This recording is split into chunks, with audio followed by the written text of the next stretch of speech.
Hello, Bill Molyneux here, and we're at East Cavalry Battlefield in Gettysburg, Pennsylvania, less than probably 2 miles from my old home. So, on July 3rd of 1863 in Gettysburg, General Stuart brought his Confederate cavalry over to try to outflank or disrupt the Union lines. So, here's our map.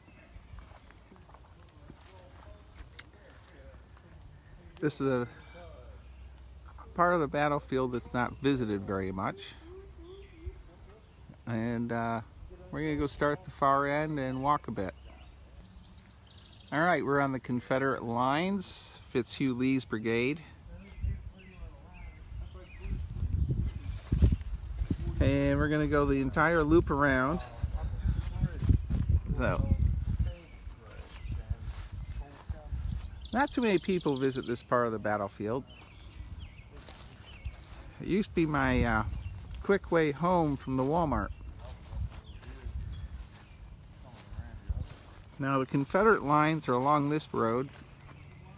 Then we're going to do a sort of the road turns into a U shape, and we'll be over at the Rummel's farm and the Union lines, where we have General Custer, who charges with his Wolverines. Now, there was a time these cannons were removed from the battlefield to be reworked, and we'll check out a cannon. Many people that watch my channel know artillery pieces, but today's video, this is a 3-inch rifle. Looks sort of like a soda bottle. It is not brass, it's iron. The carriage would be wood. Of course, this is a reproduction carriage made out of metal. This is a rifled barrel, has a long range, and it's called the 3-inch ordnance. And we're going to go over and check out the 10-pounder Parrots. Well, these are a 10-pounder Parrot, sort of similar to the 3-inch rifle, but you'll see it has a band wrapped around the breech. Gives it extra stability. So we're going to get in the car and go further up the road and hit more roadside markers. This video may be quite long compared to my others. So we've moved further up the line. We were down there. We're now up here. Stuart's Horse Artillery Beckman's Battalion. 4 3-inch rifles. So, way over there are the Union lines, which we're heading towards them, where Gregg and Custer's brigades are here to stop the Confederates from this flank attack. Now, I'm not trying to be a huge Civil War historian for Gettysburg on this. Lately, there's been talk that there's no way this would have worked. There really wasn't any chance of Stuart really making it to behind the Union lines, but the supply train for the Union were on the Baltimore Pike, and right now the Baltimore Pike isn't that far away, so they could have disrupted the supplies greatly. Well, let's go down the road a bit more. So as we continue down the Confederate lines of artillery, we have 2 12-pounder Napoleons and 2 3-inch rifles. Now, the 12-pounder Napoleon is a smoothbore. It has a shorter range than the 3-inch rifle and the 10-pounder Parrot. They're also made out of brass, and that's why they turn green on the battlefield. Or, if they're polished, they're sort of a gold color. one of the benefits of a 12-pounder Napoleon is they are better at close range for canister. So now they didn't use it's funny is the canister rounds, they didn't carry a lot of them in their ammunition chests. So in the miniature wargaming world, I remember in Johnny Reb there was a limit of how many times you could do canister and double canister, but that would be more of a Scott Mingus, famous author, historian, and doctor and scientist, to answer. Now, there's a channel out there in YouTube world called VA Travels by Chris, and he does some really nice videos. I'm also supporting his Patreon channel, or Patreon, to help him out with expenses. His videos are much better than mine, and he hits not just military sites, but he hits historic homes and buildings, and my wife really likes his site, so well worth checking it out. We're going to go down the road a little bit more here and check more of the Confederate lines. Alright, we've come along the lines for the Confederates. The Rummel's Farm is out there. So today on our little East Cavalry Battlefield, we've run into some short tubed artillery pieces. They're brass and they're sort of neat. They're 2 howitzers. Now, there was a battlefield guide who knew everything about this artillery battery. I can't remember his name. I met him through Woody Elwood Christ, my dear friend who passed away, famous historian and battlefield guide. But I don't know, 15, 20 years ago, this battlefield guide told me everything I ever needed to know about this battery, and Captain Thomas Jackson's battery.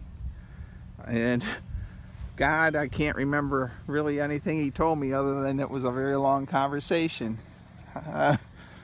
So, beautiful day in Gettysburg. I hope you're enjoying this. You know, I have a lot of friends that, you know, can't get out here. So, at least it's giving some people a view of East Cavalry Battlefield. We have some tourists, but this part of the battlefield really doesn't have much. So we're going to walk up a little bit to the Rummel's Farm here. Now supposedly there are some Confederates that are still buried on the farm. And I don't really do ghost stuff on my video channel, but there is supposedly several ghost stories attached to this too.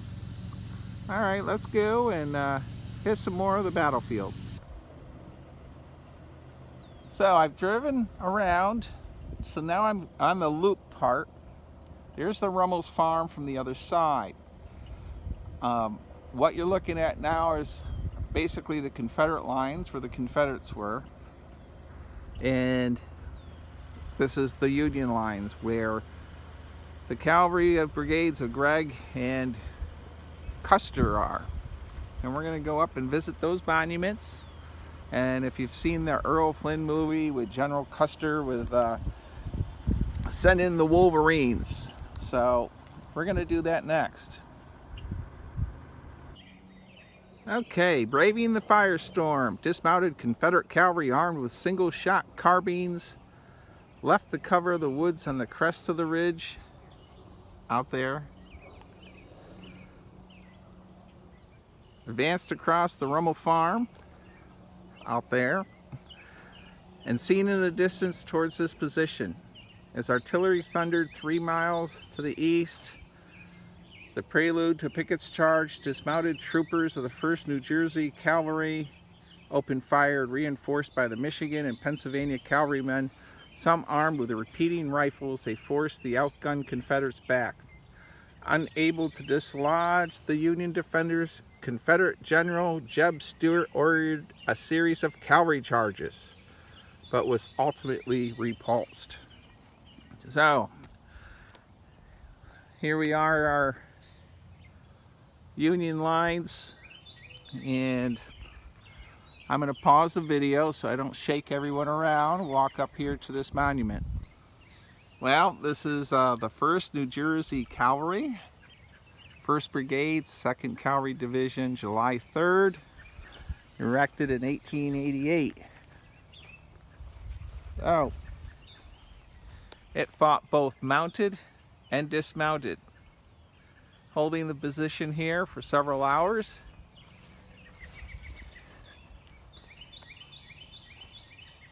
I bet you're wondering why I'm not at Pickett's Charge or First Day's Battlefield. To be honest, there's a lot of tourists on this battlefield. Little Round Top currently is being reworked anyhow, but I've always had a soft spot for this East Cavalry Battlefield position. I only lived about 1.5 miles away from it at this point. And to be honest, a lot of people never bothered to come out here. And it's very tranquil. In town, there's probably several thousand tourists all walking around, and there's no one really out here. A couple bicyclists, and that's about it. All right, let's go see what General Custer is doing. His monument's next. All right, we're over where Custer's men are. Come on, you Wolverines, July 3rd, 4 p.m. across these fields. Well, I'm not going to read all this. You'll get bored and flip your channel to something else. So, you can pause that if you want and read it. Now I have a little bit of wind blowing. Hopefully it's not going to disrupt the video too much. So the Confederates are out there, and Custer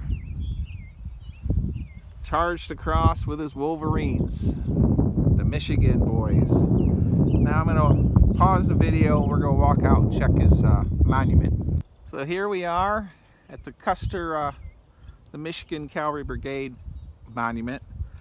And I have the Nottingham, Maryland Miniature Wargaming Facebook site along with some other people, and Jerry Lanigan on that site. He came here once with his wife, and they came here to do some bird watching. I told Jerry I would hit the trees, but what I'm using isn't very good for trying to get pictures of birds. So it's a pretty big monument. Still no one really here. They had quite a few casualties. 257. I've had some hiccups with my video. I'm in the middle of nowhere in this field. Hopefully I'm still recording something.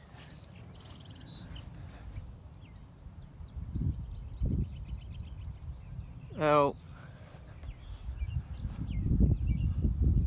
it's very peaceful here. Now I used to use this road all the time to go back and forth to Walmart. My house is about a 3/4 mile, a mile from in that direction. But I haven't lived there since 2016. Well, let's walk over and check some of these other monuments. Hopefully my video feed won't fail me. I'm going to leave the car behind, and we'll walk up here. So I'll pause it between this monument and the next one, though. I don't want to make anybody motion sick. I've still not bought a gimbal thingy. Anyhow, here we are, Company A, Purnell Legion, Maryland Cavalry on the Union side. Let's see what's on the reverse side of this. This is a detached company commanded by Captain Robert Duval, served in the cavalry engagement of this flank July 2nd and 3rd, 63, Pikesville, Maryland. Mustered out Fort Monroe, Virginia, July 28th, 1865. My friend Troy Heck and I believe, were at Fort last year. So, let's continue down our path. I'm going to pause the video. Well, this is the breakdown of what the Cavalry Corps of the 2nd Division did. And I'm not going to bore you all to death with this.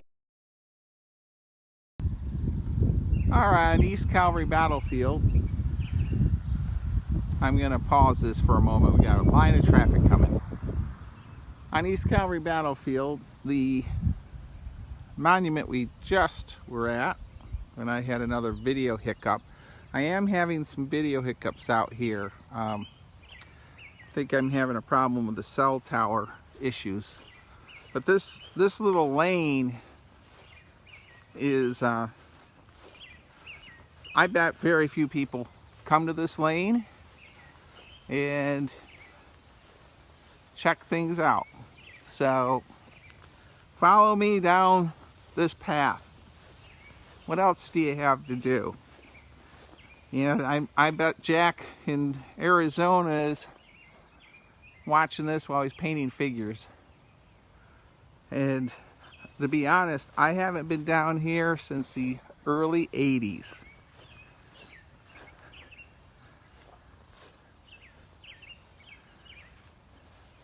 It's a pretty neat monument. So it lists both the Union and Confederate forces that fought at East Cavalry Battlefield.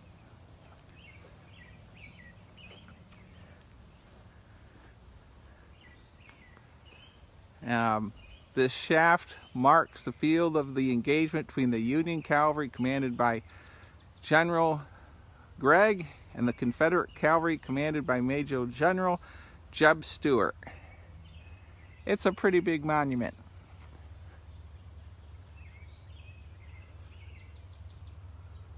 Okay. Well, about 100 yards down the path is another monument. I'm going to pause our video and we're going to hit that monument. Heck, it's probably 200 yards from the road. Alright, we made the long walk. 3rd Pennsylvania Cavalry, 3rd Corps. And they have flank markers.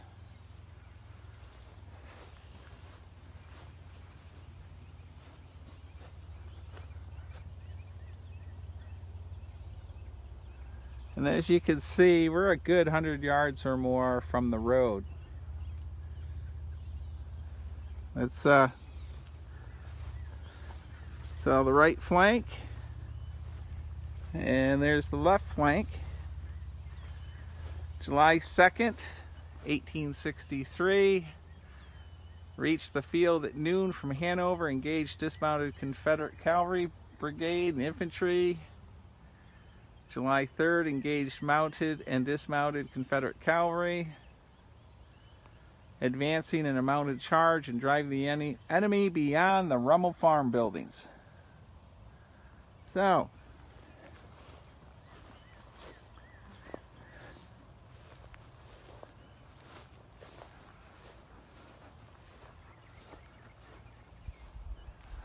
I don't know.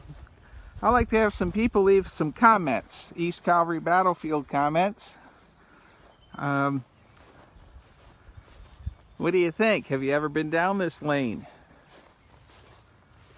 Sort of interesting. No pathway or anything. Pretty rutty walking farm trail. So I'm gonna pause our camera. Well, I'm going to pretty much call this a wrap on East Cavalry Battlefield. One little point is, 200 yards in that direction is a little snippy road that comes off of Route 116, the Baltimore Pike. It has a few artillery pieces and one monument. It's one way from the other direction, and I'm not going to bother going to there. So that's it for East Cavalry Battlefield. I hope you enjoyed this. Leave a comment, and if it was too boring, I apologize, but I think that's it.